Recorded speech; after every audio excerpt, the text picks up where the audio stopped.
നമുക്ക് പിസ്സ ഉണ്ടാക്കാൻ തുടങ്ങാം. അതൊരു ബൗളിലേക്ക് കുറച്ച് വെള്ളം ഒഴിച്ച് 1 table spoon east 1 table spoon പഞ്ചസാര ഇട്ട് നന്നായിട്ട് മിക്സ് ചെയ്ത് ഈസ്റ്റ് പൊങ്ങി വരാനായിട്ട് കുറച്ച് നേരം മൂടി വെച്ച് മാറ്റി വെക്കാം.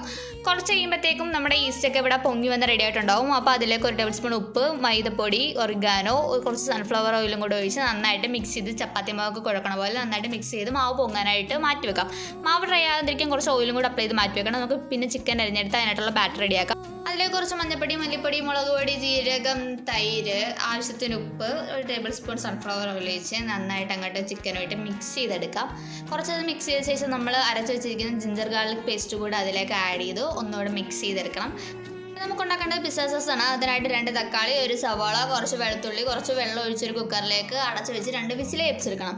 ആ ടൈമിൽ നമുക്ക് നമ്മുടെ ചിക്കനൊക്കെ വറുത്തെടുക്കാം. എന്നിട്ട് അത് കഴിഞ്ഞപ്പോഴത്തേക്കും നമ്മുടെ വിസിലടിപ്പിക്കാൻ വെച്ച സാധനമൊക്കെ വെന്ത് വന്നിട്ടുണ്ട്. അതിൻ്റെ തക്കാളിയുടെ തൊലിയൊക്കെ എടുത്ത് മാറ്റി വെക്കാം.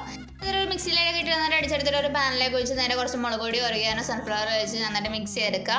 ചില്ലി ഫ്ലേക്സ് ഉണ്ടെങ്കിൽ അതൊക്കെ ഇടാൻ കുറച്ച് ടേസ്റ്റ് കിട്ടും. അത് ശേഷം നമ്മൾ മാറ്റി വെച്ച് മാവിടെ പൊങ്ങി വന്നിട്ടുണ്ട്. അതൊരു ഓവൻ്റെ പാത്രത്തിലേക്ക് ഓയിൽ അപ്ലൈ ചെയ്ത് നന്നായിട്ട് പരത്തി കൊടുക്കുക. എന്നിട്ട് അതിൻ്റെ മണ്ടയിലേക്ക് നമ്മൾ പിസ്സ സോസ് ഒഴിച്ച് നന്നായിട്ട് സ്പ്രെഡ് ചെയ്തെടുക്കണം. സ്ലൈസ് ചെയ്ത് വെച്ചിരിക്കണം ആ ചീസ് എടുത്ത് അതിൻ്റെ മണ്ടയിലായിട്ട് വെച്ച് കൊടുത്താൽ വറുത്ത് വെച്ചിരിക്കണം ചിക്കനും കൂടെ അങ്ങോട്ട് നിരത്തി വെക്കണം. നല്ല ഭംഗിയിലൊക്കെ അങ്ങോട്ട് വെച്ച് നമുക്കത് പറ്റാത്തതുകൊണ്ട് നമ്മൾ ഇങ്ങനെയൊക്കെ ചെയ്തിരിക്കണം. നേരെ അത് ഓമലാതിൻ്റെ കയറി 15 മിനിറ്റ്സ് വേവിക്കാൻ വെക്കണം. നമ്മുടെ പിസ്സ ഇവിടെ കൊള്ളമായിരിക്കുന്നു ഗൈസ്. വായി വെക്കും കൊള്ളത്തില്ലായിരുന്നു. പിന്നെ അതിനിടയ്ക്ക് കറണ്ടൊക്കെ പോയിട്ട് നമുക്ക് മേരെയൊക്കെ വീഡിയോ ഒന്നും എടുക്കാൻ പറ്റില്ല. അപ്പം ഇന്നത്തെ വീഡിയോ ഇത്ര ഉള്ളൂ. ബൈ.